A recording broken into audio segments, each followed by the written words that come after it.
It's 2:30, so let's get started. Warm welcome to everyone tuning in, both from Flanders and India. For those of you who don't know who I am, my name is Wouter van Hees. I am the Trade and Investment Commissioner for Flanders Investment and Trade based in Mumbai. Thank you very much for joining our webinar. Your voice is very faint. Your voice is very faint. It could be a bit louder, maybe. Okay, got it. Thanks very much for joining our webinar on the topic of urban sustainable solutions in India. On the 20th of October last year, during the COP27, the Prime Minister of India, Narendra Modi, launched Mission Life. Mission Life aims to build a global mass movement focused on adopting sustainable lifestyles, and it's based on mindful utilization of resources, minimizing waste, making green choices at all levels, individual, family, and community. Now, India's union budget allotted roughly $10 billion for improving various elements in the urban space, ranging from housing, transport, sanitation, and also all the related infrastructure.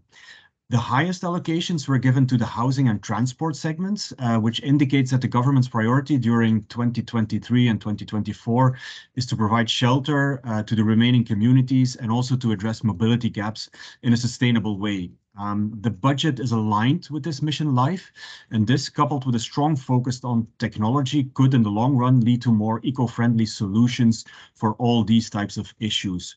However, there are still huge challenges pertaining to air and water quality, mobility, and noise pollution, and these continue to plague the Indian urban landscape and population.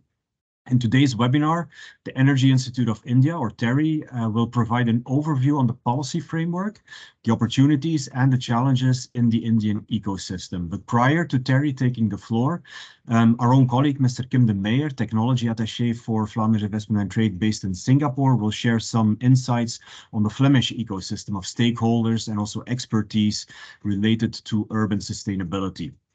Once the scene has been set on the relevant Flemish and Indian landscapes, we'll dive into some case studies and pilot projects in the field of urban sustainability and smart cities. Flanders has always been a hotbed for sustainable innovation. One such example is IMEC's creation of a digital replica of a city, or an urban digital twin, wherein the flow of pedestrians, cyclists, and cars is mapped in order to better understand the mobility within the city, but also to find ways to improve it. It's based on motion sensors, cameras, and weather stations, and research has also been carried out to, for example, dynamically control the street lighting. Now, Tata Projects, of course, a very well-known Indian conglomerate, is executing several projects across India on such public lighting solutions. And these projects have very positive effects, not just related to public energy consumption, but also on the public transport system and even on access to public services. The Flemish Strategic Research Institute, VITO, has been working with the Indian public and private sectors for the last 2 decades on various aspects, related to sustainable living, tackling issues such as waste management and water and air quality. And also the Belgian company Tractebel has been involved in various smart city projects in India. Tata Projects, Tractebel, and also VITO will all share some of their experiences in India. But to kick things off, I'd first like to give the floor to my colleague, Kim de Meyer. Kim, it's all yours.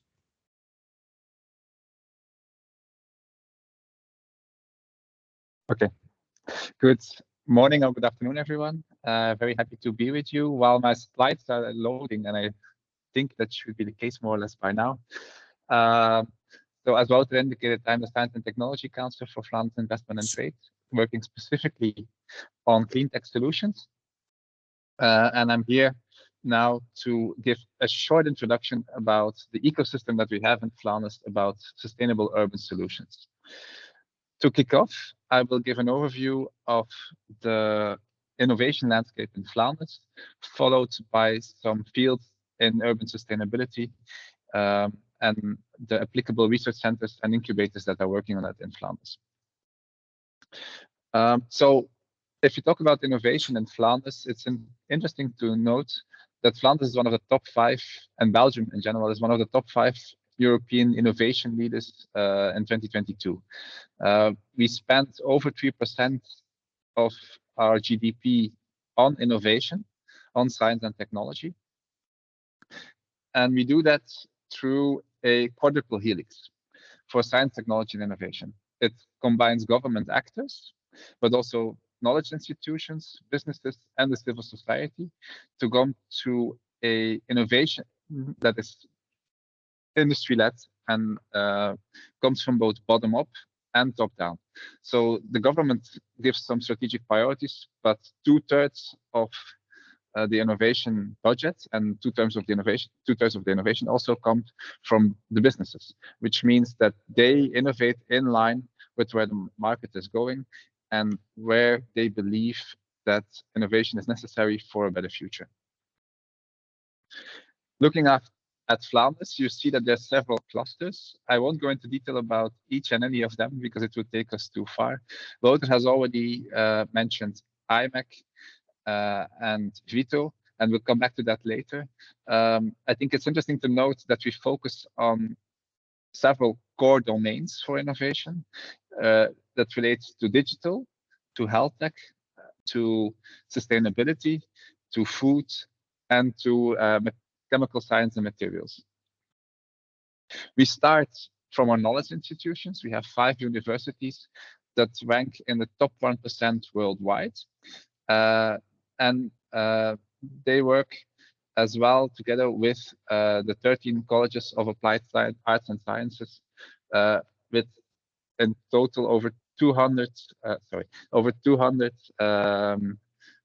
trainings and curricula related to sustainability and innovation in all sectors. So we have 4 strategic research centers, as already mentioned. So we have IMEC working on digital solutions and nanoelectronics. We have Vito, and we will hear from Vito later, working on sustainable solutions and new materials. We have VEB working on life sciences, and Vlaamse Make on Industry 4.0. They focus on fundamental research, but also on translational research. And they do that together with our 7 spearhead clusters: Catalysti working on sustainable chemistry, Vlaamse Food on agri-food, SIM on new materials, Vlaamse Logistics on logistics solutions, of course, Flux 50 on energy and smart grids, Blue Cluster on the blue economy, and Medvia on health tech and medtech. So together they form a ecosystem that focuses on innovation. And now I will share some of the concrete realizations that they have in a few areas. The first one I want to discuss is mobility.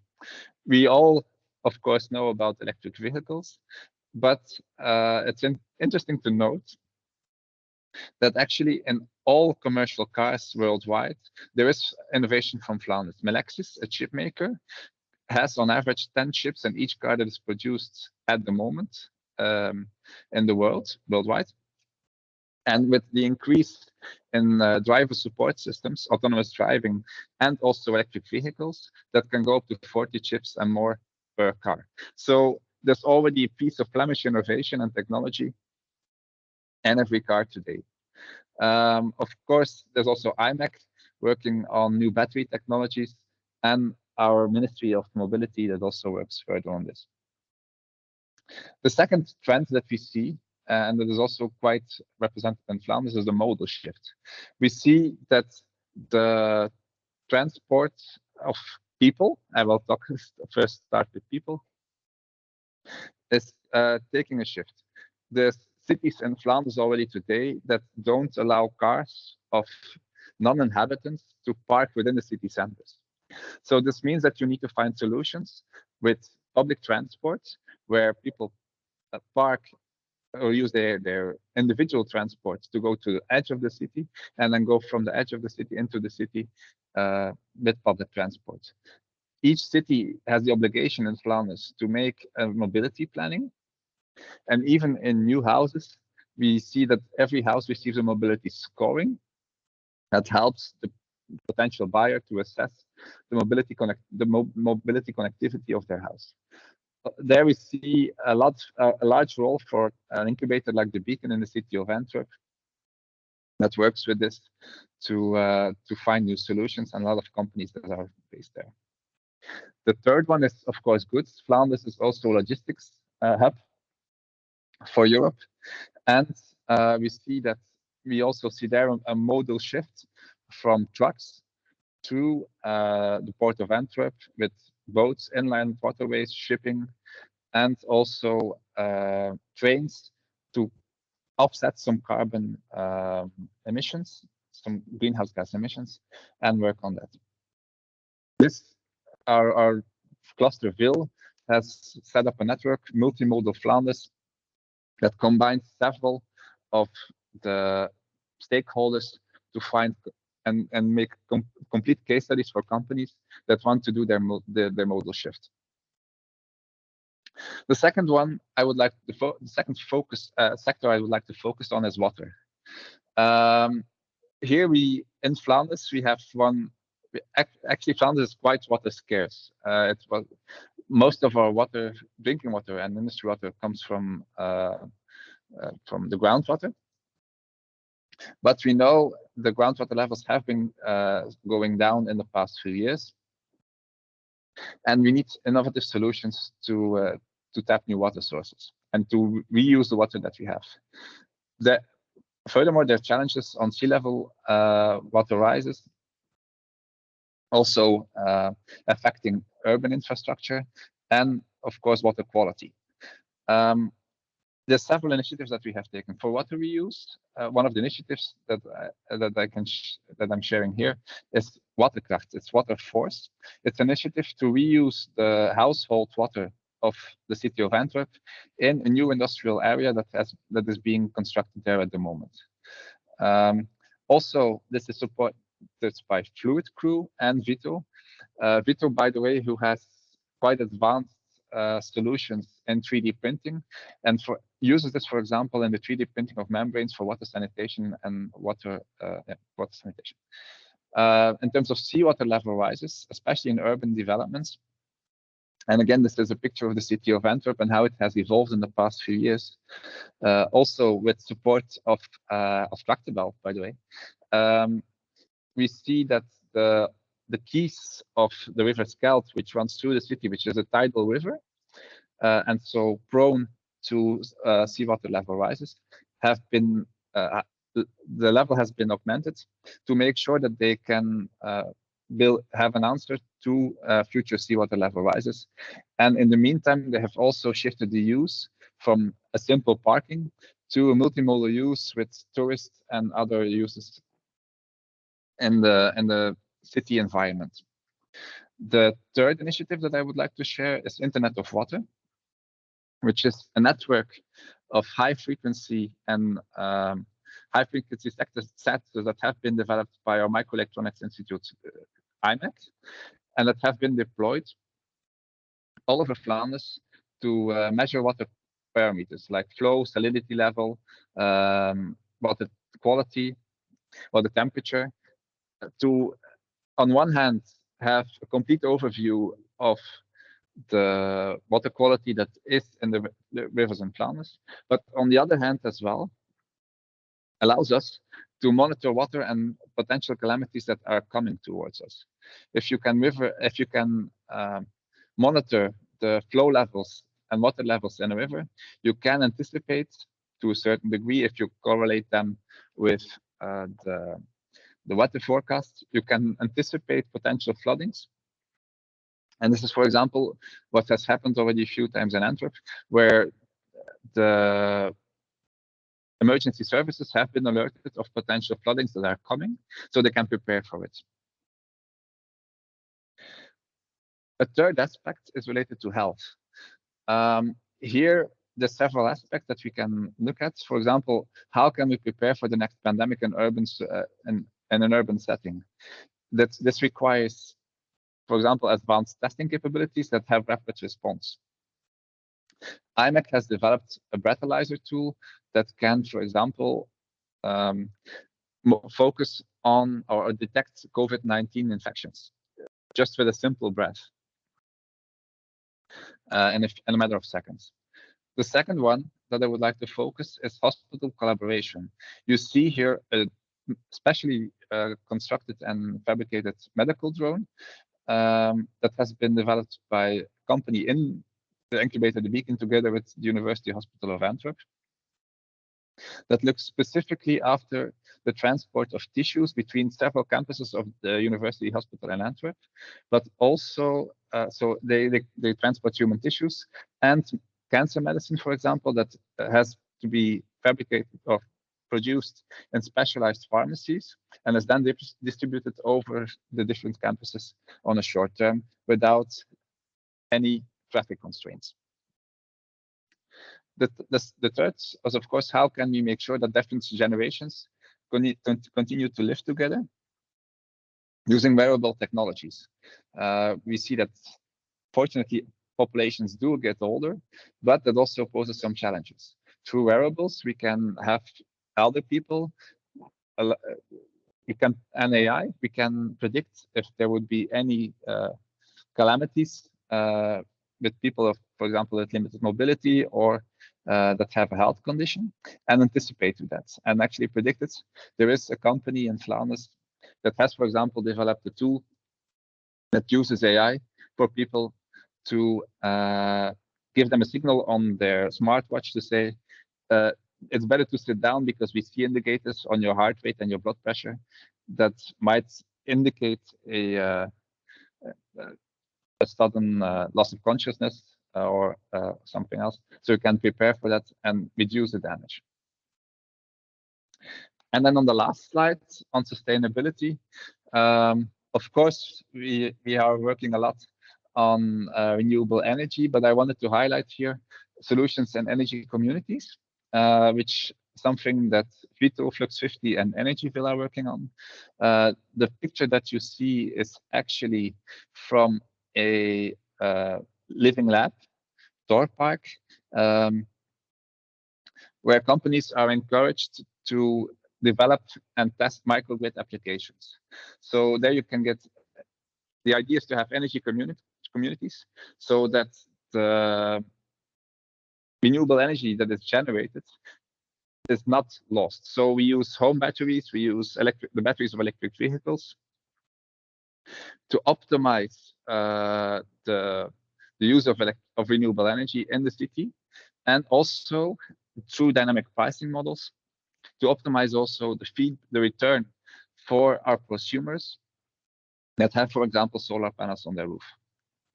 Finally, I would also, this again is an initiative of Vito and Circular Vlaanderen on circular economy, a game that they have developed, and it seems trivial, but it's actually quite nice. A game that they have developed called Resource City, which is an interactive augmented reality game using your smartphone to see where you can have resources within a city that can be used in a circular way. So a lot of developments in different areas and a very bright ecosystem in Vlaanderen. If you want to become a part of it, please don't hesitate to reach out. But now I think I have talked enough, so I'm very happy to give the floor to the speaker of TERI to discuss more on the general framework in India on sustainability and urban context. Thank you.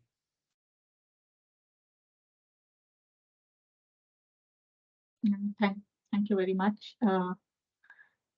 Should I be sharing my slides or will somebody be uploading them? So Ruchi, please feel free to share your slides.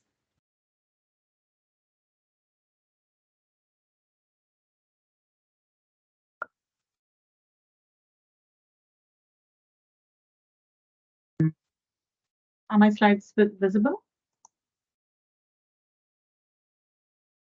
Yes, they are visible. Okay, wait 1 second. Go on to okay. So thank you very much for the opportunity. I would begin by sharing my views largely from the urban risk resilience context and some concerns on the key issues we face in the developing world with regard to urban development and the added risk of climate change, the possible solutions. I'm also going to be sharing a few case studies of work we have done at TERI, and in the end, I would be summing up on the needs that we still have with regard to finding the solutions with regard to the whole focus on climate change and urban development.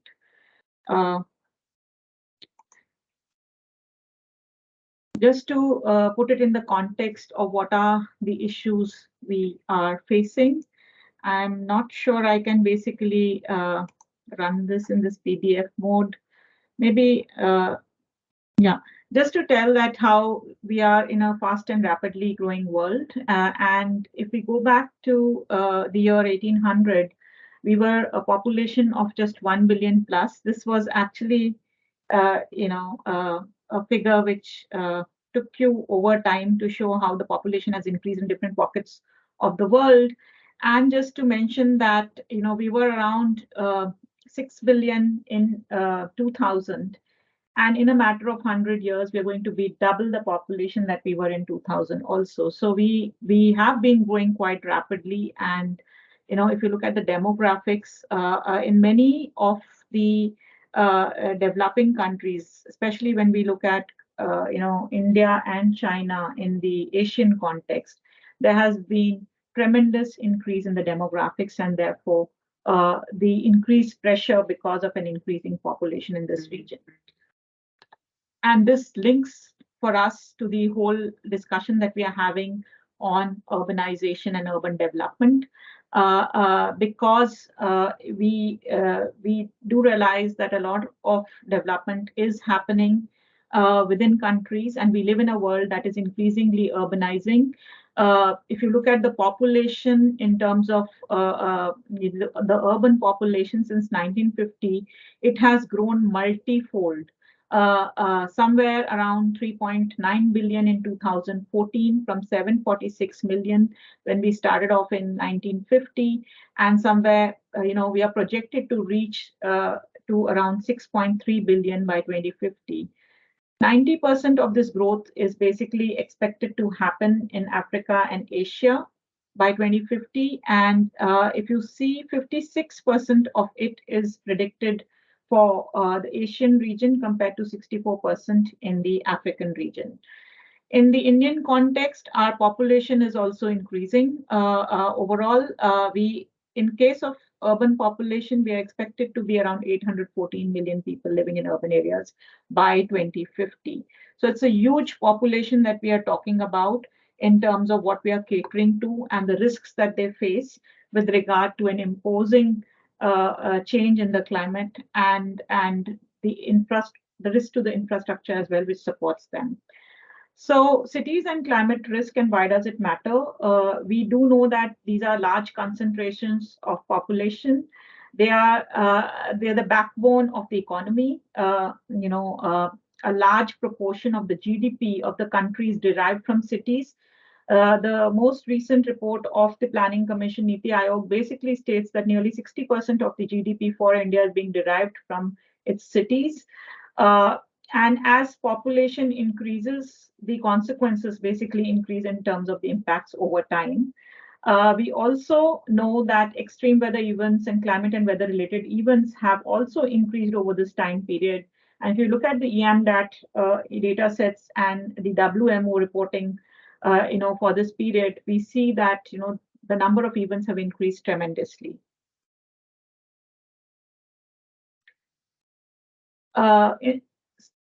Coincidentally, the number of deaths with regard to these events have reduced.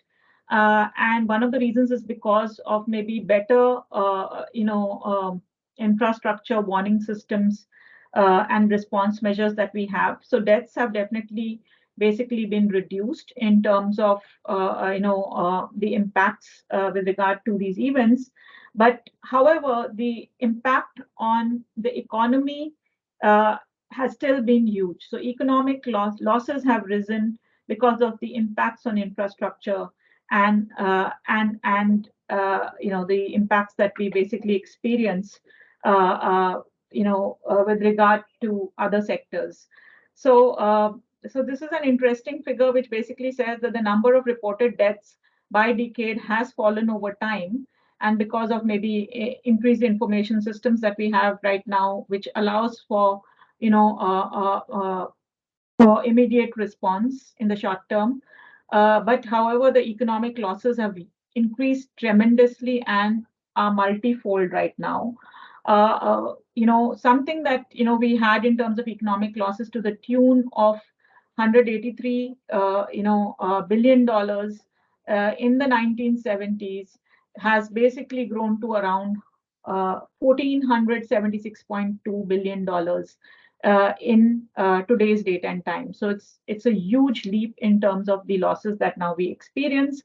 The figure below basically says that while if the focus of the disasters and where they are striking, if you look at it by the type of countries, like developed versus developing versus economies in transition, a large proportion of the disasters are reported to be occurring in the developing economies compared to the developed economies and the economies in transition. The deaths are reported from the developing economies.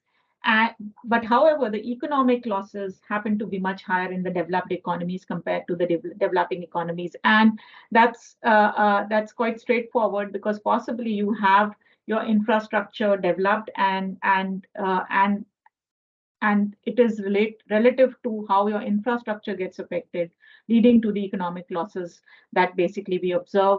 And therefore, in terms of economic losses, possibly these losses stand out to be quite high in the case of developed countries compared to the developing countries. But in the developing countries, it's about the number of disasters striking us and the direct impacts on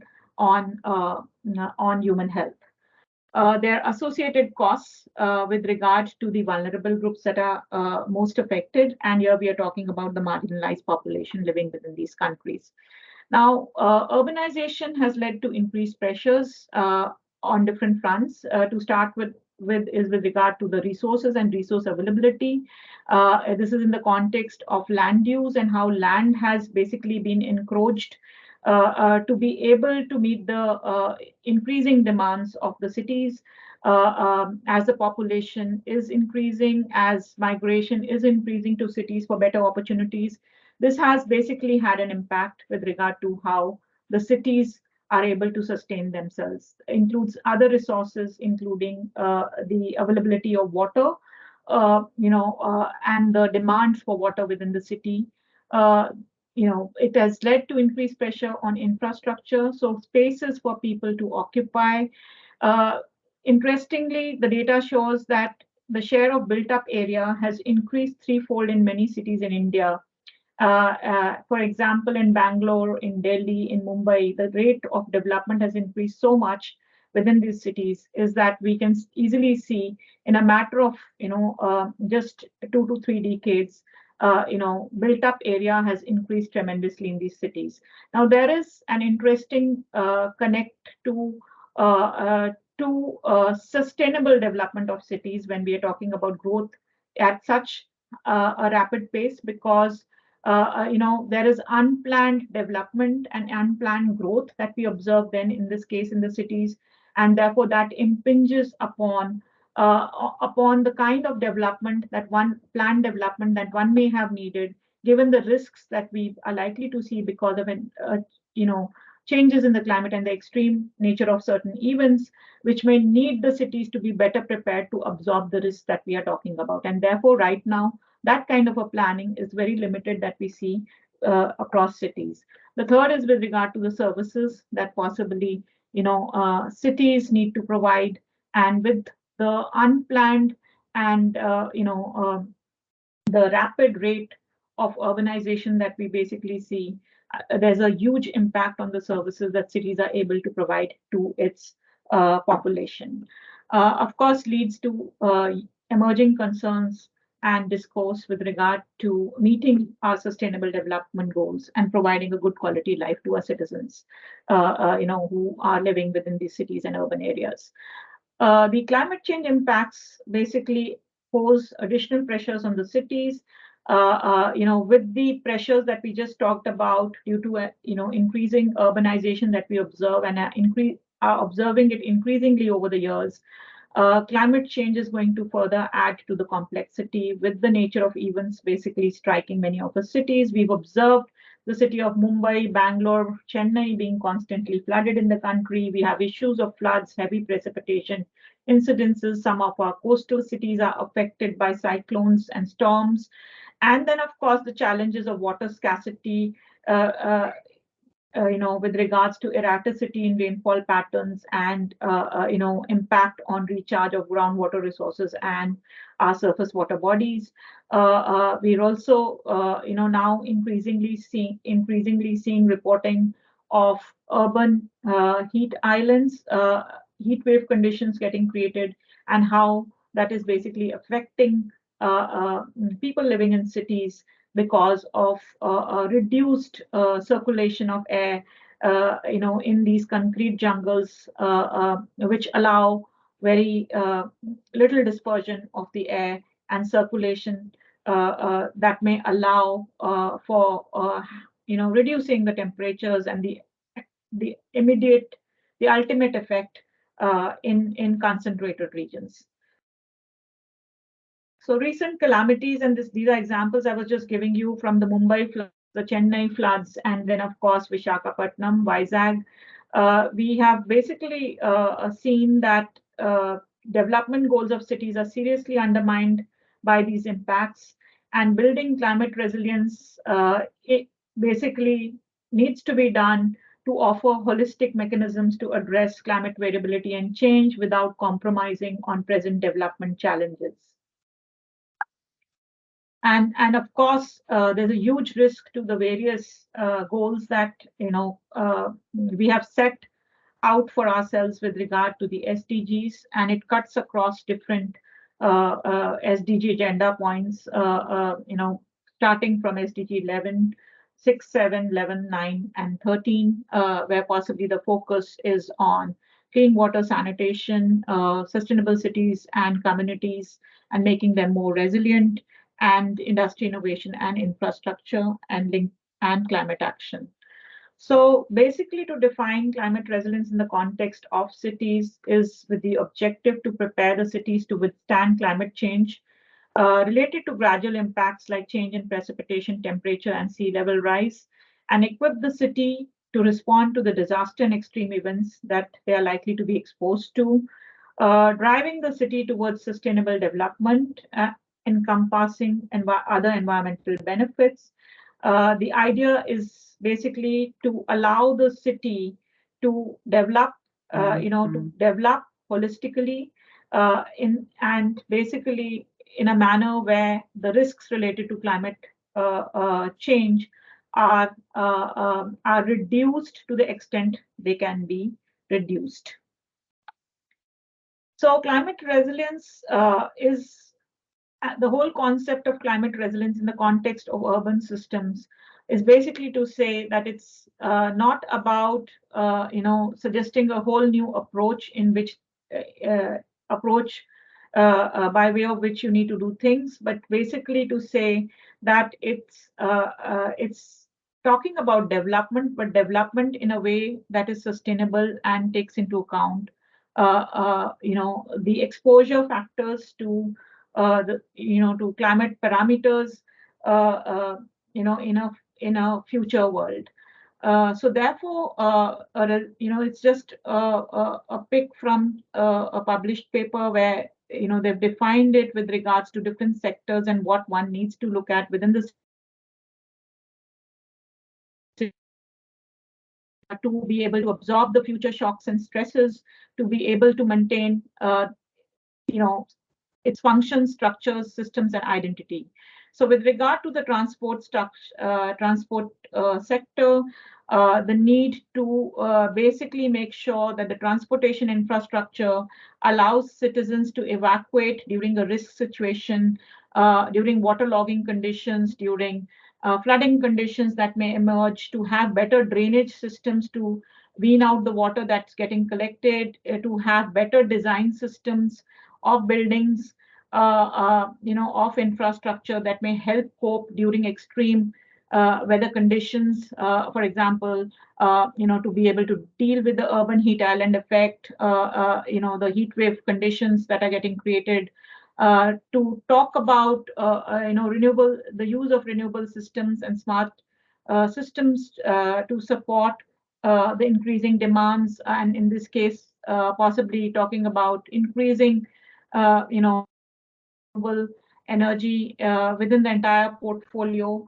of energy that is being utilized within the city, healthcare services and their response during emergency situations, water supply, and ensuring its adequacy during dry conditions, as well as, of course, the quality of the water during floods and waterlogging conditions, because quality of the water becomes an issue during that time. Of course, waste management with regard to the choking of drains, leading to aggravation of floods and waterlogging conditions in different parts of the cities. And then, of course, having an efficient sewerage system, which may basically prevent the outbreak of waterborne diseases, in case of waterlogging and flood conditions. So basically saying that you need to add these considerations in the entire planning and development framework of cities to ensure long-term sustainability and preparedness of the cities to the climate risk that we are talking about. The response, of course, is multifold. It can be reactive, it can be proactive. The proactive is driven by climate forecasting and future scenarios.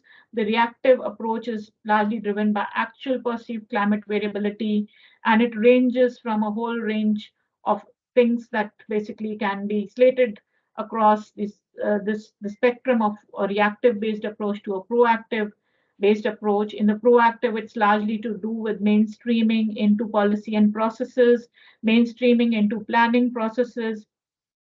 And on the reactive side, it's more of disaster mitigation and response, possibly relief, rehabilitation measures that one can think about. And then, of course, the action to be spread across a whole range of actors, right from the community to community-based organizations to the public sector entities and the private sector entities that may have a role to play in the delivery of these response mechanisms. Cities across the world are engaging in planning for climate resilience, and there are different programs that basically have been launched in the past, wherein the focus has been to increase the resilience of these cities and develop plans that consider the climate risks within the development of these plans, to be able to ensure that cities are better able to respond to the challenges that we're talking about. And there are examples across the world, starting from those in the developed world to the developing world, including India, where some cities have gone ahead and developed their plans. There's a need to look into these plans to see how the implementation is being considered. There's a need to scale up these interventions and scale up these plans to other cities where the plans have not been developed, wherein learning from each other can be basically promoted. And of course, the focus can be on how policies and planning can be better developed in a way that they consider the climate risk component within it. I would. Okay, Madam, can I just, in the interest of time, because we are at slide 15 of 34 and we have already passed the allotted time, can I ask you to summarize your main messages in the next 1 or 2 minutes so we can move to the next speaker? Thank you. Sure. And then, of course, general rules to follow is with regard to urban profiling, with regard to including these risks within the planning processes, and of course, looking at how you can involve a whole range of stakeholders, including the community in the planning process, the governance process that is required to be able to take this forward, and of course, trying to situate from where the finances for all this planning can be basically, rooted. With regard to urban flood management, I'm just going to basically say we are talking about better planning. The solutions are with regard to green and open spaces and previous spaces. I'm just going to get in. I will skip the case studies part. This is basically to say that some cities where Terry has been basically active with regard to development of these city resilience plans and the structure we have been following with regard to the overall, framework to understand the risks with regard to the cities and the challenges with regard to development, and integrating all of that within the scope of different sectors within cities to be able to plan what needs to be done within those cities. I'm going to skip these slides, which are specific examples of the cities, because I think you will be having others speaking about case studies, and move on to my last slide, which is to do with outreach and sensitization of different stakeholders with regard to these areas of work, because I think that's one important component that one would need to focus, apart from basically just integrating it within the scope of planning and policy and planning, because this may have a wider impact with regard to reactive responses. Engagement of the social media also becomes very crucial in that process. And I'm just summing up by saying that the focus basically needs to be on climate resilience planning, integrating it with governance issues, and financial allocation for implementation. Basically, these 5 or 6 steps with regard to the policy and mandate, with regard to the integration of the climate risk, with regard to institutionalization, to build on local expertise, and have access to knowledge and data management that may help in facilitating decision making and building a resilient city. I think I would like to close with that. Thank you. Thank you, Madam Mabel. It was a very interesting discussion already on theory and also the practical approach that they are doing in helping cities and their urban sustainability challenges. Next, indeed, as you mentioned, I would like to go to the case studies and see that Mr. Inani is already online. Yeah. So Mr. Inani is the business head of Smart Cities of Tata Projects Limited, and he will discuss the case study on smart cities developments in India. Thank you. Thank you.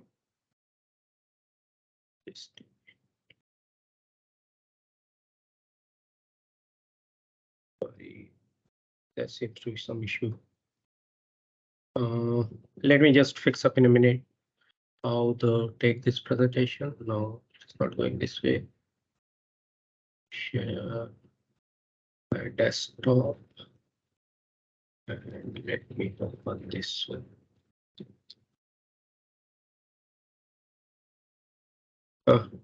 Is my slide visible? Yes, it's perfect. Thank you. Okay. Yeah, you can see it. Thank you. So, good afternoon from Indian time to everyone. I'm Rajendra Inani. I had the smart city business at Tata Projects. I will quickly go through what we do. So, Tata Projects, Tata as a group doesn't require any introduction. Tata Group is a $145 billion revenue in last year, and it has got more than 100 companies. On right side, you see the Tata Projects is one of its wholly owned company. It is not yet public, and it's 9th largest Tata Group company. Tata Projects is a fundamentally infrastructure company. The latest addition to our project is the prestigious Parliament building, which has been inaugurated 2 days back. It is built by Tata Projects. And we have this global presence, and we are into multiple sectors. So industrial system, core infrastructure, urban infrastructure, and services. The My Business Group, Smart Cities, is part of the urban infrastructure. I will be skipping this. And now, as you may be aware, I'm not going to take you much through what smart city stands for, just to give the context. So in smart cities, these are all the various services and they are integrated with each other we want to work with. Coming down to what we do in particularly lighting space, and that too with street lights. So we know lighting takes almost 19% of the world energy, and street light consumes almost 40% of a city energy. What is the need? And right now, in particular in Indian context, the complete moving to energy efficient LED light has not happened because of various reasons. So there is a big wastage going on. And among that, those smart lighting solutions where we automate the lighting control by setting up a control room, intelligent ICCC, what we call it. And then monitoring and control happens from a command and control room, integrated command and control room, and then changing those lights to energy efficient light, which makes a lot of savings. So we have 4 such projects already in operation for 2 to 5 years. The very first project of India was taken up in Pune city, where we have replaced conventional 89,000 lights took about a year to installation, and they are under 11 years operation and maintenance control with us. Out of this, 5 years has already exhausted. Here we have achieved 61% of energy saving. So that results into energy saving of about 38 million kilowatt hours. And then these are controlled from a command and control room, and we have deployed a citizen mobile app. Similarly, in Ludhiana city, we are serving right now more than 100,000 street lights. In Noida, which is in Delhi, part of Delhi, NCR region, 75,000 street lights. And in Nashik city, this number has already crossed 100,000 street lights. This was the latest project, but is still in operation for more than 2 years. So if we see average carbon emissions reduction we achieved with, so on each 1 lakh lights, we save almost 2.5 lakh tons of carbon emission. So this is the kind of environmental impact this one is making. So before coming to this, I quickly take you through one of the promotion film that can give us a more useful understanding of this project. And a lot of things I can avoid saying by myself. Oh, sorry, just a minute. Let me ensure that I switch on the sound for this. Yes.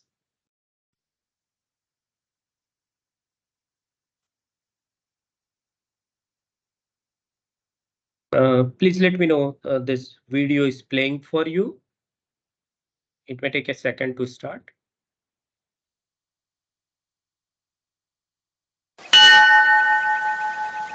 Is video visible with sound? Yes. Okay.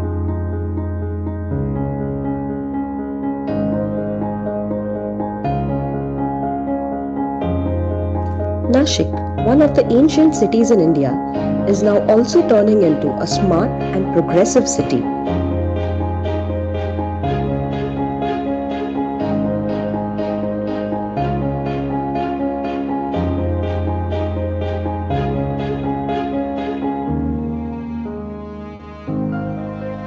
Nashik तर इतकं सुधरत चाललंय की light वगैरे खूप सुंदर झालेले आहेत. अजिबात भीती वाटत नाही. त्याच्यामुळे आम्ही बिनधास्त घरातून आता बाहेर पडू शकतो. But the illumination is phenomenal. I see that they are of LED, which makes it furthermore better from the green environment way. The project is being carried out through a public and private partnership model. Nashik Municipal Corporation has appointed Tata Projects for the smooth execution of this project. हा अतिशय चांगला स्तुत्य असा उपक्रम नाशिक महानगरपालिकेने राबवलेला आहे. याच्यामध्ये ऊर्जा बचत तर होतेच, महापालिकेचे आर्थिक फायदा पण होतो आणि शहराच्या सौंदर्यामध्ये आणि सुशोभीकरणामध्ये सुद्धा या आकर्षक पथदिव्यामुळे भर पडते.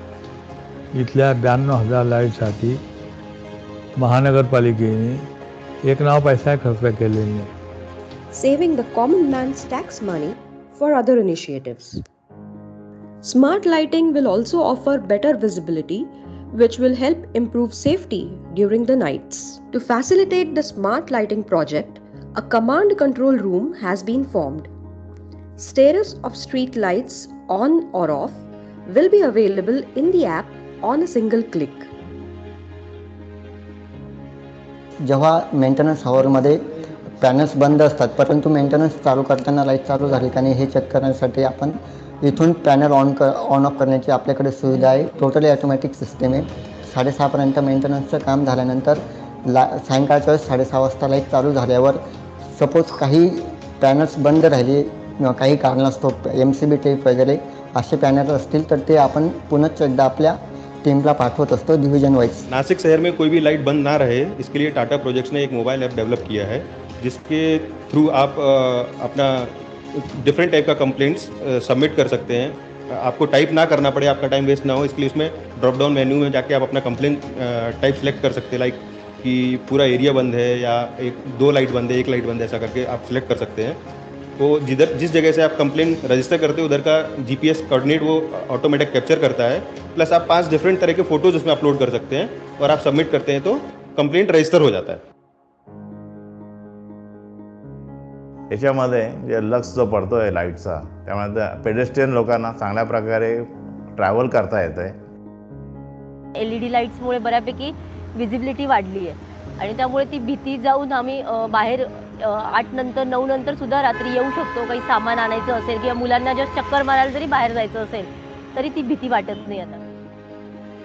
Nashik Smart Lighting Project has been designed based on the Maharashtra government's power policy of 2017. पूर्वी ज्या लाईट्स होत्या त्या कुठे लागत होत्या, कुठे लागत नव्हत्या, पण हा LEDचा जो प्रकल्प आपण आणला त्यामुळे शहरातील महिला आणि ज्येष्ठ नागरिकांना रात्री किती वाजता कुठेही फिरायला गेले तरी दिवसा सारखंच वाटेल अशा पद्धतीने LED लाईटचं काम झालं। The intensity of these street lights has been adjusted in accordance with the National Lighting Code 2010. All these steps will offer significant cost savings.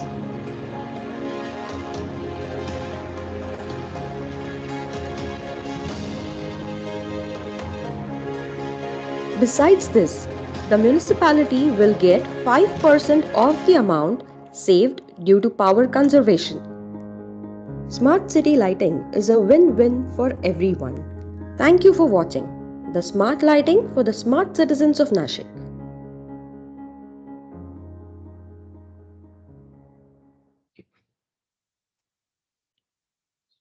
Coming back to the presentation. So I hope the audience got gist of what I was trying to say to most of you.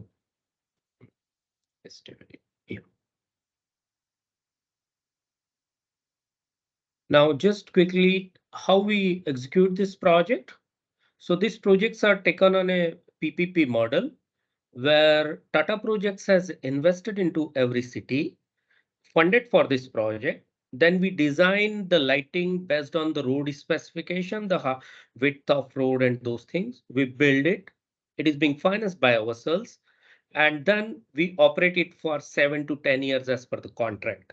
And during this contract period, a major part of the energy saving is taken by us to finance the project. And then we maintain, and at end of the contract period, it is transferred to the municipal corporation, the urban development body. All these things get involved into, which are pretty common with any projects. Then overall benefits of such project, we are using latest IoT technologies.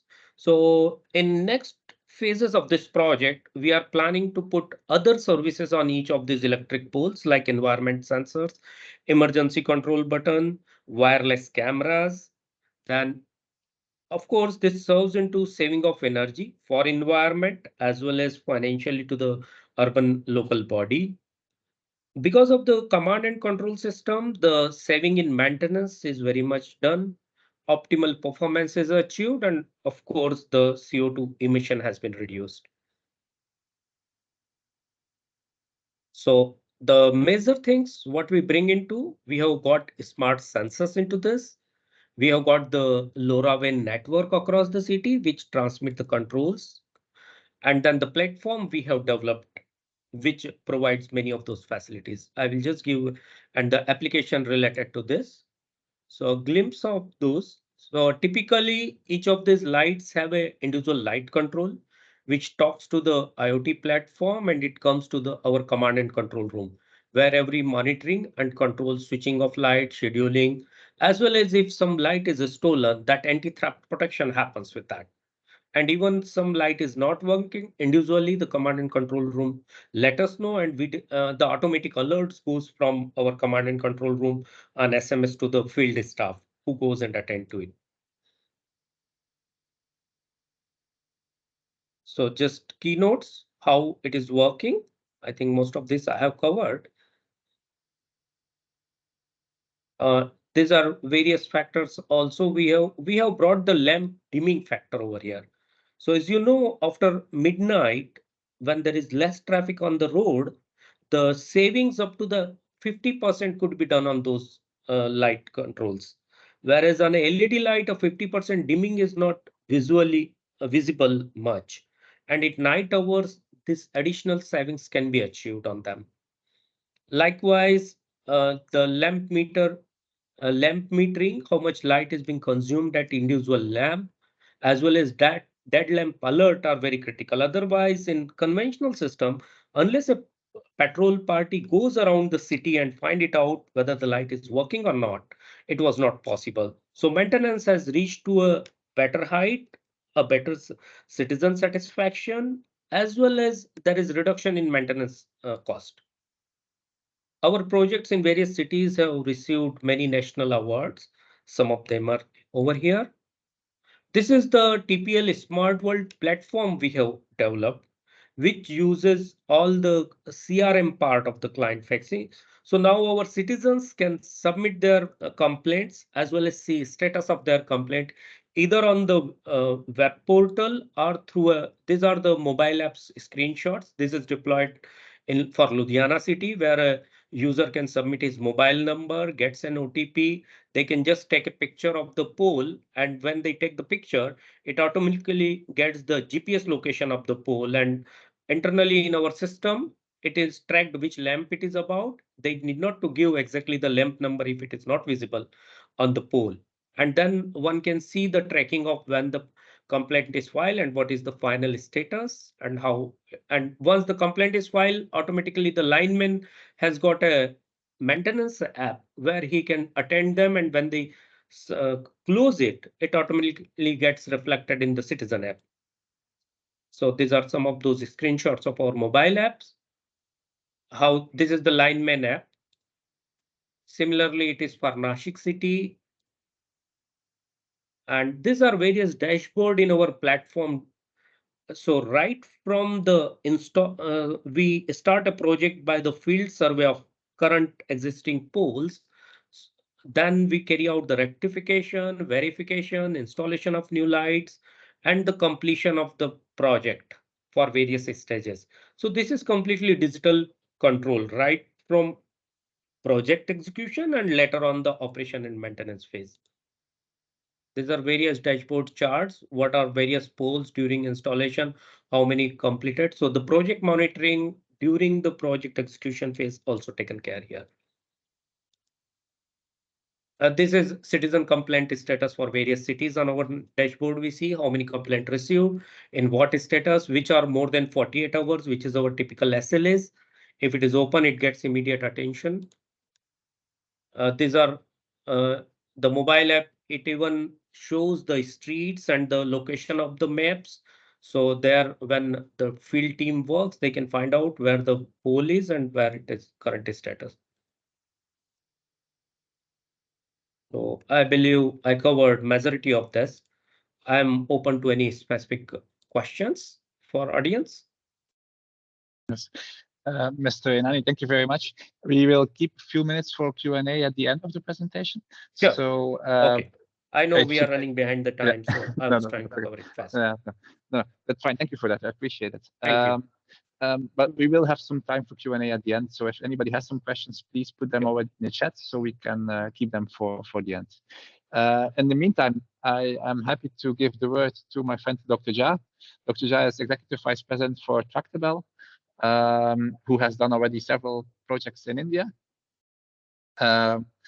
They're also based in Gurugram and in Gandhinagar, if I'm not mistaken. And he will present the case study of the project that they have done. Dr. Jha, the word is yours.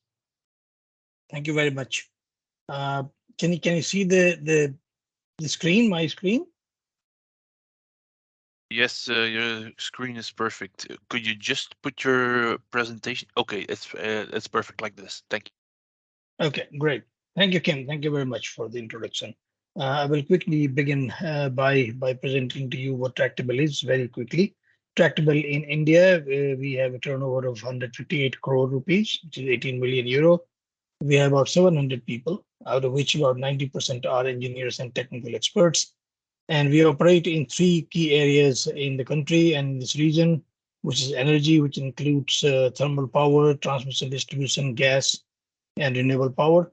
Water, which covers hydropower and water resources, and infrastructure, under which smart city and all urban projects come under. So that's very quickly Tractable India for you. And then I present what we have done in the smart city space in the country. And at the end, some of the lessons that we can share with you. Just to very quickly introduce what a smart city mission was all about, and it continues to be. There were a total number of 496 cities with a population exceeding 100,000, and that constituted 70% of the Indian urban population. Out of those, 100 cities were selected, which constituted 35% of the urban population. The criteria was that each state had to recommend its cities as a candidate for the smart city development, and the Government of India will make a short list out of that. The selected cities were required to submit what they had to propose as a development plan, for which was called a smart city proposal. And these proposals, I would mention later, had to be based on 24 parameters. And then the smart city proposals will be evaluated by the Government of India based on city's credibility for implementation of infrastructure project, city's vision and strategy, impact on the smart city proposal, cost effectiveness, and criteria like that. So ultimately, 100 cities were to be selected for funding and development. The 24 parameters based on which the proposal was to be made were kept in 6 modules, and on the top of which was sustainability. So sustainability was one, which had several sub-parameters, then inclusiveness, livability, connectivity, ICT, which is information technology, and economy. So these were the 6 modules, and the 24 parameters are listed there, based on which the cities had to make their case as a candidate for the smart city proposal. And if we study those 24 parameters under 6 modules, it very closely resembles the United Nations Sustainable Development Goals, or the SDGs as they are called. And they pretty much mimic that. More or less, they cover the same aspects, barring a few differences. Now, Tractable in India, we supported 3 cities in their application to become the candidate for smart city development. They were Dharamshala, Aligarh, and Allahabad. You can see these are the maps showing the evaluation of respective cities on those 24 criteria, and then suggesting what should be the development plan to fill the gap between what existed as on that date and where the city wanted to reach in 5 to 10 years' time. And these 3 cities eventually did get selected as part of those 100 cities. In the second phase of the development, when the selected cities were to be developed as smart cities, with funding partly from the Government of India and partly from the state government, Tractable was responsible for carrying out the feasibility study, detailed project report, tender design, and implementation of the projects in these 6 cities. Belagavi in the state of Karnataka, Ranchi in the state of Jharkhand, Gwalior closer to Delhi in the state of Madhya Pradesh, Kalyan very close to Mumbai in Maharashtra, Bilaspur in Chhattisgarh, and Pasighat in the state of Arunachal Pradesh. And the key figures are given there for each of the cities where we worked as the PMC and design consultant. Interestingly, it was called project management consultant, which was only part of the story. Actually, the role of the consultant was to carry out the feasibility study, then the detailed project report, tender design, and eventually the project implementation. In addition to the 6 cities under the smart city mission of the Government of India, Tractable has also been supporting various cities under the smart city concept. Some key cities under that is one is the Statue of Unity in the Kevadia. You can identify this place by the tallest statue in the world of Sardar Patel.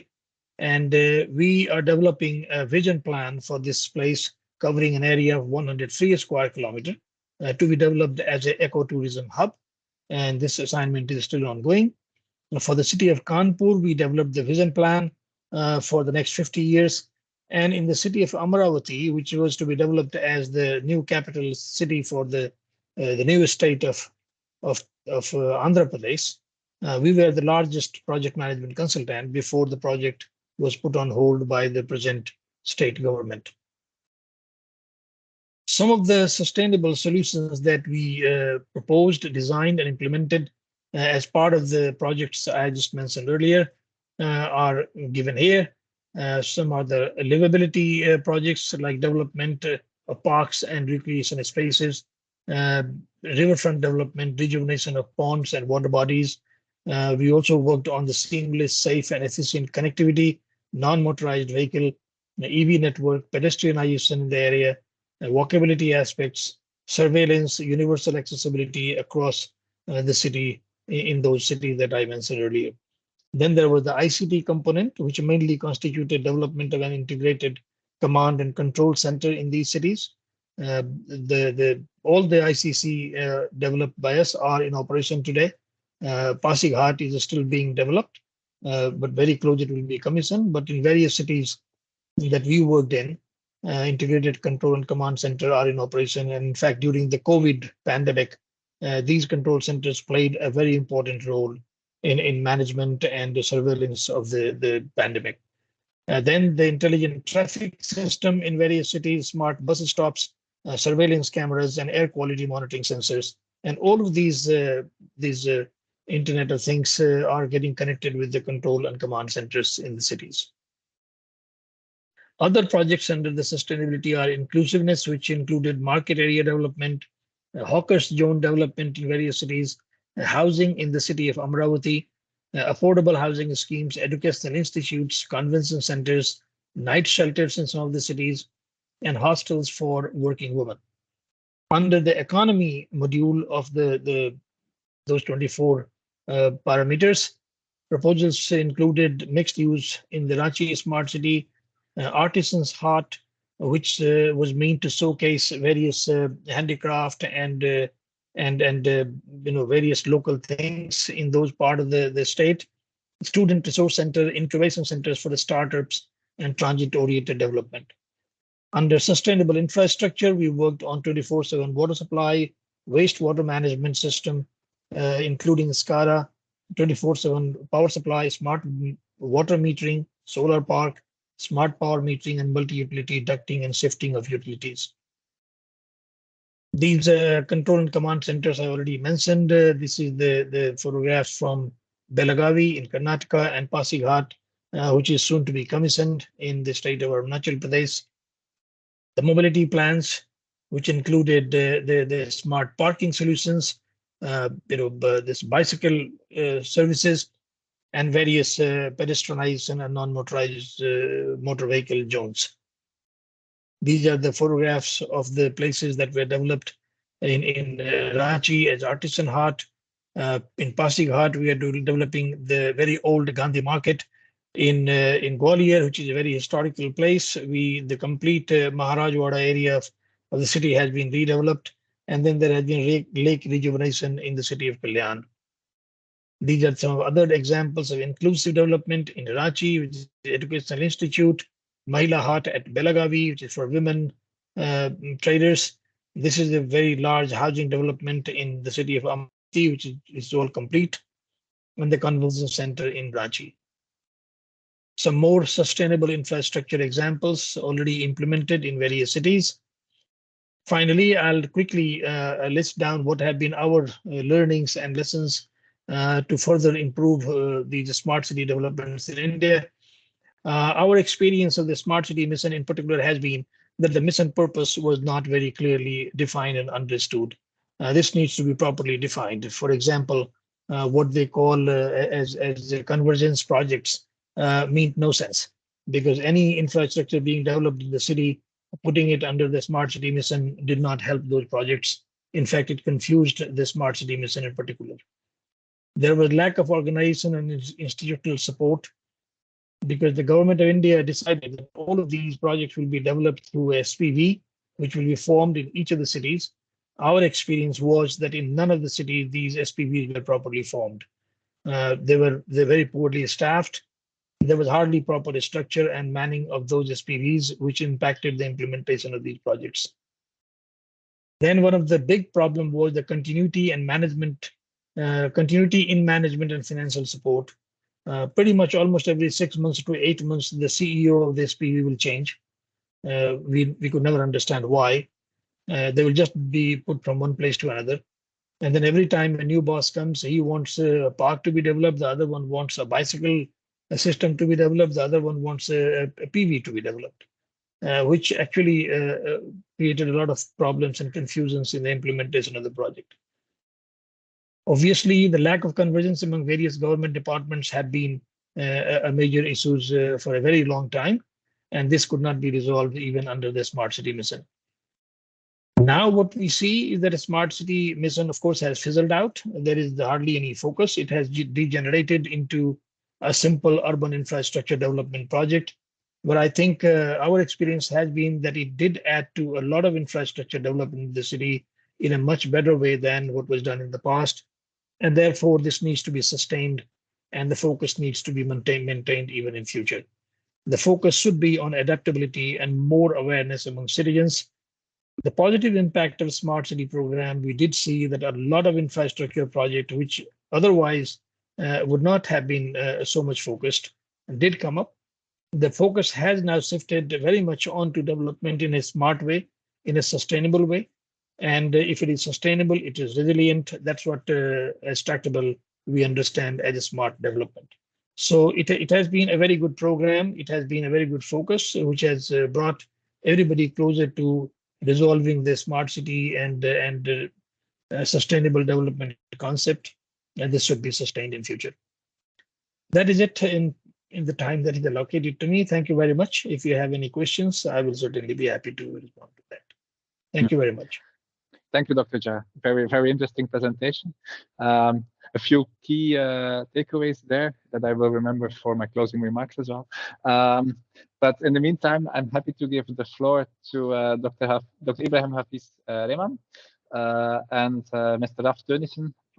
So they both work for Vito. Vito has done several projects as well in India and worldwide on land use, climate impacts, and sustainable development in urban environments. So Hafiz and Raf, the floor is yours. Thank you.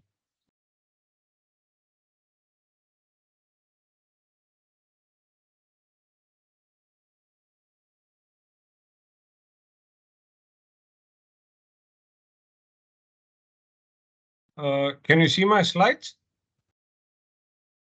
Yes, we can. Yes, they're perfect. Yeah. Thank you. Okay.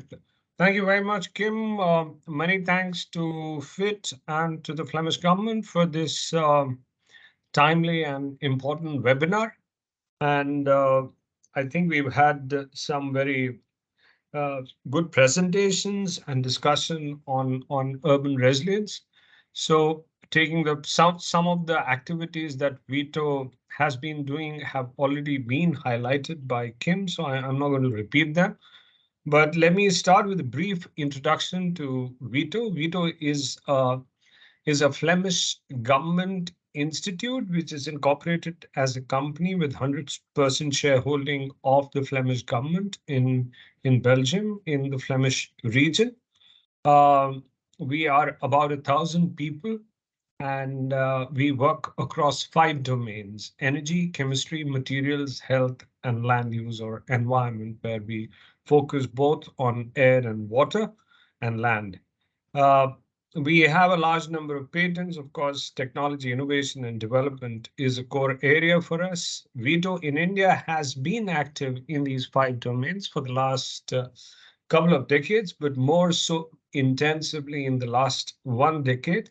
And we have a large network of institutions, but our approach in India is is on 3 pillars of collaboration, contribution to different activities on the environment and sustainability side, and a process of co-creation. So what we do is that we work very closely with local actors, government, private sector, think tanks, and we work across, as I said, our key domains. As part of that, we have a large network of institutions with whom we interact. These include government agencies and institutions, think tanks, academia, private sector institutions. So this is just to give you a flavor of the kind of network that VITO has in India.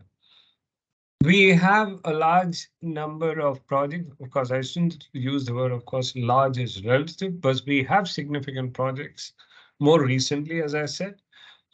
In energy, we have been looking at conversion processes. We've been looking at resource recovery with regard to water energy interface. In water, again, apart from the water energy interface, we've also been focusing on wastewater management and recycling. We have a number of ongoing activities at the moment on climate resilience, which my colleague will talk about in greater detail. And we've also been focusing on air pollution. For want of time, I'm not going to go into each of these projects, but coming to the topic at hand, our focus on urban climate resilience is to look at both from a growth point of view. Suruchi earlier pointed out how fast India is urbanizing, but it is also important to remember that only 20% urbanization has taken place in India. 80% is yet to take place, and in that scenario, we have a large number of challenges on planning, on infrastructure side, and which require enormous amount of innovation and technology development. Heat stress, air pollution, urban floods, these are just some areas of concern. What we focus on is we are looking at aspects of digitization for decision support systems. So VITO has been working on creating decision support platforms. We are looking to bring together analytical tools and solutions which can help government and other stakeholders to take quick and sustainable decisions, as my colleague calls it, no regret solutions. So we are looking at digital networks, and this is where we club in to the aspects of smart city programs. We are looking at air pollution, as I said. We want to promote community involvement and citizen science. We want to create data systems which can be used for analytics and through tools which can predict, warn, and manage. We are looking at aspects related to projections and forecasting. So these are some of the aspects and tools that we are focusing on. As I said, we have a number of illustrative projects. This one, Andicos, for instance, is an urban project which focuses on recovery from wastewater and organic waste, combining organic waste and wastewater for resource recovery and for better use of and recycle of water. This is a plant which has been set up in Hyderabad, close to Hyderabad, which is serving about 100,000 school children for their midday meals and using sludge and wastewater to create energy.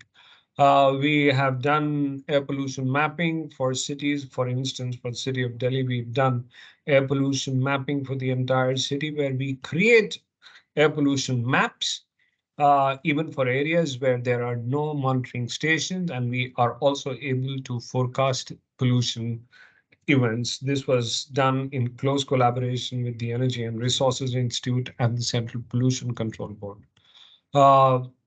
We have, for instance, looked at how PM 2.5 pollution is spread across different areas of Delhi and across different seasons. We have another project focused in collaboration with Government of India and Department of Biotechnology, which focuses on wastewater management, innovation technologies on River Yamuna and Ganga. I'm not going to go into details of each of these. These are the pilots that have been set up at Barapulla and in Kanpur. We have a large number of partners and a big consortium from Europe and India, which is dealing with this. Similarly, we have as an outcome of this project, a project focusing on pollution prevention and efficient water reuse, for instance, in the agriculture sector, working with the farmers and with IIT Kanpur on looking at water recycling usage. We have also worked on low carbon pathways as part of the World Bank initiative and Ahmedabad Municipal Corporation to look at comprehensive strategy and implementation roadmap for low carbon pathways for the city of Ahmedabad. We are looking at developing capacities on very high-end mapping and citizen science processes, as well as on waste management and urban growth and heat stress for the city of Ayodhya, Lucknow, and Guwahati. Of course, my colleague is going to talk about more. But I'd like to end at the point saying that all the experiences on urban climate resilience, we are now bringing forth in a conference which is partnered with the Abdul Kalam Technical University, the government of Uttar Pradesh, where we have a number of urban climate resilience projects, the government of Flanders and the Flanders Investment and Trade and the Energy and Resources Institute, all coming together to host this international conference on urban climate resilience, where we are inviting private sector entities, government entities to not only showcase their initiatives, but also share. So it's going to be a 2-day intensive affair, and we would like people who are on board on this webinar to come forward and participate in it in terms of showcasing their initiatives, in terms of sharing their experiences and for participating. I'll stop here and hand it over to my colleague, Dr. Raf Thunison, who's going to talk about a bit more detail on some of the initiatives that we have. Over to you, Raf. Okay, thank you very much, Hafiz. So I have the honor to speak a bit on integrated urban climate resilience, and more from a perspective of data collection, I would say, and data overall. And what I'll do is, while I'm talking about this, I'll also link it to some of the projects that Hafiz has already mentioned. Namely, one of them is Because You Care and Charisma also. Now, if I start to talk, what I would like to do first is to set, nevertheless, a bit the scene in terms of climate change. Suruchi has already mentioned very correctly what the impact of climate change is, but what I'd like to do here with this little figure on the left is just to say that today we're experiencing about 1.2 degrees of global warming, but the worst is yet to come. Even if we were to take a very aggressive action where we would stop any CO2 emission, we would still be looking towards 1.5 degrees of global warming towards 2100. And if we wouldn't do anything, we would end up with roughly about 4 degrees of global warming towards 2100, and probably will end up, unfortunately, somewhere in the middle, I would say. But what it means is that if already we're experiencing the effects today, then with 1.2 degrees of warming and 1.5 or 1.6, it will get worse. And of course, we've already seen that the impacts of climate change, they're very broad, ranging from agriculture, biodiversity, health impacts, of course. And Suruchi has already highlighted that these effects can be felt very much in cities. Also because we've got the effect which is called the urban heat island effect, where within an urban environment, due to concrete and cement and so on, taking up the heat. You've got higher temperatures. Combine this with the fact, as Afiz already mentioned also, that you've got a growing urban population, whereas now we're about 30% in India that is contained of the population is within cities. Now towards 2100, we're talking about even more of that, and towards 2050, it's already a projected doubling of the urban population. So a lot of people living in small areas. Of course, more people living there will be more prone to the impacts of climate change. And cities, nevertheless, they're also expected to contribute 70% of the GDP by 2030, but also 70% of GHG emissions. Now, I've been talking about climate change and building climate resilience, but what I think is also important is to explain a little bit the timelines that we're talking about. So if we're talking about the present, looking back, then we can reflect, we can learn from things that are happening. If we look slightly towards the future, which would be about a year, maybe 6 to 6 months. We're talking about seasonal forecasts. Now here we are mitigating, we're responding to climate change. It's almost firefighting. You're experiencing a problem today and you try to solve it based on conditions of today. But if you really want to do climate adaptation, then you need to look towards 2100, because if you would only base yourself on conditions of today, then any solution that you implement that might not be suitable for conditions in towards 2100. So that puts a bit in perspective when we're talking about climate change and building urban climate resilience, that we really need to look towards the future, towards the 2100 almost, 2050 at least. Now, all the speakers before, they've already highlighted very well that India is not sitting back and not doing anything. India is taking actions.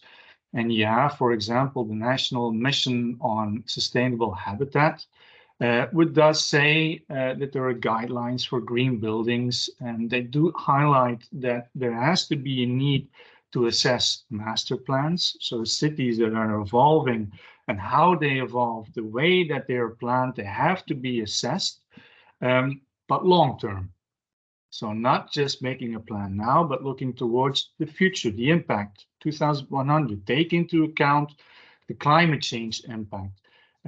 And they also say you need to look long term, for which you need data, which is where I, at this point, come in with this presentation, because it also mentions that you need to combine water, drainage, greening, energy, GHG, and so on, which is the integrated resilience planning. And when we talk about integrated, essentially it means that you are trying to find synergies.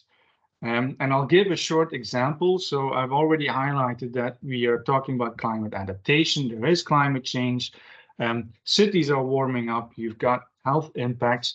So what you would like to do is you would like to cool down the city somehow.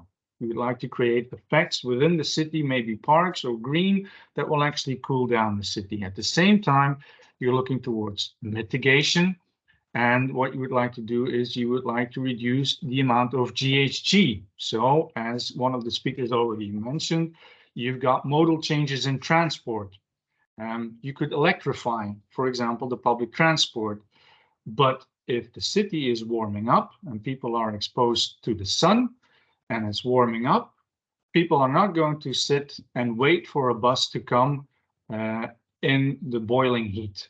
So even if you were to promote the increase of usage of public transport, you would still be faced with the fact that temperatures are rising within the city. So you need to come up with a solution, which, for example, in Poland, they have come up with green bus stops. The green around the bus stops, and even the roof is green, it emits less heat. So you address the problem of urban cooling, but at the same time, you provide a cool shelter for people taking the bus. So it becomes more attractive. Now, does this mean that this is the solution for all the problems, a green bus shelter? No, because of course, what will happen is that you don't know if the plants are going to survive within the Indian climate. If they require too much maintenance, they might die because people are not going to give water to them. It might be that these are breeding grounds for mosquitoes. So the problem is that although you might have solutions in Europe that are tailored to urban climate resilience, it doesn't mean that these solutions can also be transported into a different climate. One size does not fit all. You need to tailor your solutions to local conditions. And this is then, in fact, where integrated urban climate resilience comes in, because what we're doing within VITO is we're trying to combine as many aspects as we can. And based on the data, looking towards the future, you would like to come up with a data-driven and valid, scientifically valid database on which you can come up with tailored solutions that are suitable not only for today, but also for the future. And as Hafiz mentioned, this is a keyword I'd like to repeat. It's no regret solutions. Whatever you plan today is still going to be sufficient towards 2100, towards 2070, even if the climate changes, because you have taken into account the climate and urban conditions of the future. Now, of course, what does that mean? It means that you need to have some kind of information, the data. You need to know what this condition is going to be in the future. And this is what we have done together with Belgian partner, Avia GIS, and Indian partners, CEH and the Public Health Foundation of India. We have created in the Charisma dashboard, which was related to climate change and health impact, an information decision support system, where there is a lot of data in there that can help authorities to make proper planning, risk management. But in this case, tailored towards heat stress and the impact of climate change on vector-borne diseases. But the data that is in there, for example, will inform authorities on how the city will evolve. So we've got maps. This is the city of Lucknow. Every little pixel is about 100 meter scale. You've got different colors, but the different colors, they represent the type of land covers. So even the type of building. So you can have trees, you can have compact buildings, so many buildings, one close to each other, high rise, low rise, scattered out. But what we're able to do with the platform is that we can analyze how the city will evolve towards the future. So if you look towards 2070, for example, you see that the city is growing, it's becoming more red, which means that urbanization, which we have said that is going to happen. So with the simulation, you see how the city will evolve towards the future. And it becomes more red, which means more people living more compactly close to each other, meaning more urban heat island effect, meaning more people exposed to the climate change. But what it allows an authority to do is that it can start evaluating the master plans. So we've got 2021. If they were to take the natural approach, so let the city evolve as it does, you see the above picture, and you can analyze what is the impact of a master plans towards 2070, and then start tweaking the master plan. So it is already a tool that will help authorities address the impact of climate change towards the future, long-term thinking. And of course, you can make derivations of this in terms of statistics, in terms of how much green is there within an area, how much area is there still available to build, how is the land used within the city? Is it more for parks? Should I put more parks in there? Because we know that greening has a positive impact on the urban heat island effect. But these are tools to help mitigate risks within a city.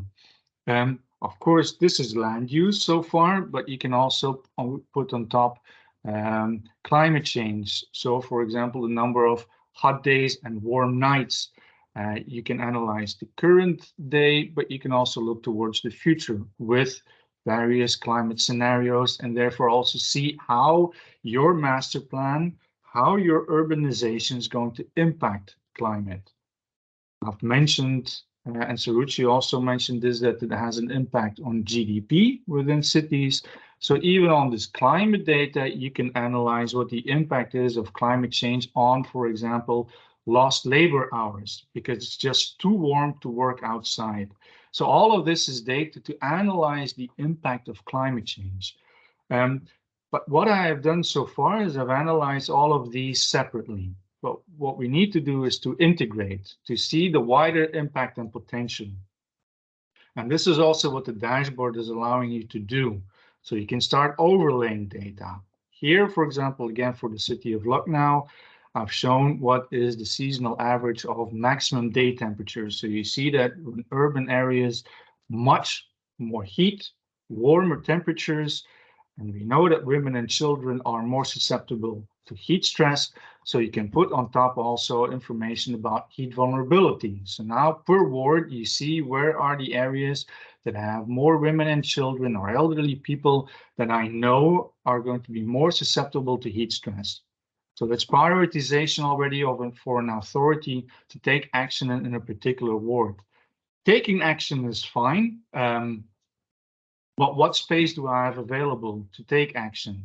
So this is a 10-meter resolution land use map. Again, different colors, but it's about built-up area, green area, area that is not being used. And if you zoom in, then at least you are able to see that I have certain health centers. But if I combine this with the climate change data, I now know where are the areas that I need to take action. I know where are the more vulnerable people living. I need to put more health centers, or I need to take more or make more water provisions. And do I have the space available? On top of that, like I said, we have the analytics in terms of the amount of green. So you can see how in time we simulate that the amount of green is going to decrease, unfortunately decrease, in time within certain wards. So you already know that in certain wards you need to put more greening, need to take action, adopt your master plan to greening. Of course, integrated also means that you're going to put health centers, but what about flooding? Dr. Tönnissen, can I just ask you, because we are going over time, to round up in the next 2-3 minutes? Next 2-3 minutes, absolutely. What I'll do is I'll quickly browse through this. Thank you. Integrated also a nice map showing the impacts of vector-borne diseases. So trying to overlap data, very important, and that's the reason why we're providing data and combining data. Adaptation, you can do this on the long term. This is urban planning, or you can do it also on the short term where you make use of technology, but technology can also help in looking towards the future and raising awareness. I'll skip this slide because it shows that people are more interested about their own needs, survival needs, which means that they're not always going to take care or think about the impact of climate change. But this is another type of project where, for this case, this is where we're looking at waste that you would say integrated again. People, unfortunately, in India very often throw waste even in drains. The drains clog, so once you have flooding, of course, the drains can't take up all the water, and so you get flooded areas. What you would do is you would collect the waste and try to treat the waste using technology. You improve the drainage, but you also reduce GHG. So this is, again, an example of integrated urban climate resilience. You tackle two problems with one stone. But it's also about raising awareness that people don't throw the waste again because all of a sudden there is more space for new waste. But this is also one of the things that I would say needs to be done, and is what Vito is also involved with, which is capacity building. As Hafiz already mentioned, it's always about co-creation, taking on board local companies, local authorities, local institutes, which we have done also, for example, in the Charisma project and the Because You Care project, where we involve students to actually look at heat stress, do mapping, do analysis, make them aware of the impact of heat stress. And Kim, I will come to my last slide, which I think is a bit of a summary. What I've shown here is that data, very useful, is very helpful, but it's only helpful if it is used properly. You need to make sure that there's always a portion of capacity building in projects, because it gives you the champions that you need to take your technology or to take your project forward. And the other very important aspect is that it has to go towards solutions. You need to think towards the future. You need to take into account that whatever data is that you're providing, it will actually give an answer to a problem that is relevant today. And this is also why we're organizing this UrbCare conference, as Hafiz mentioned, at the end of November in Lucknow, to actually combine all the expertise and promote this integrated urban climate resilience. That's where I'll stop, Kim. I see that you'll come back online, so I pass the word to you. Thank you, Dr. Tunissen, and sorry for getting your title wrong in the introduction. I think we have maybe time for 1 or 2 questions, if there would be some questions from the audience.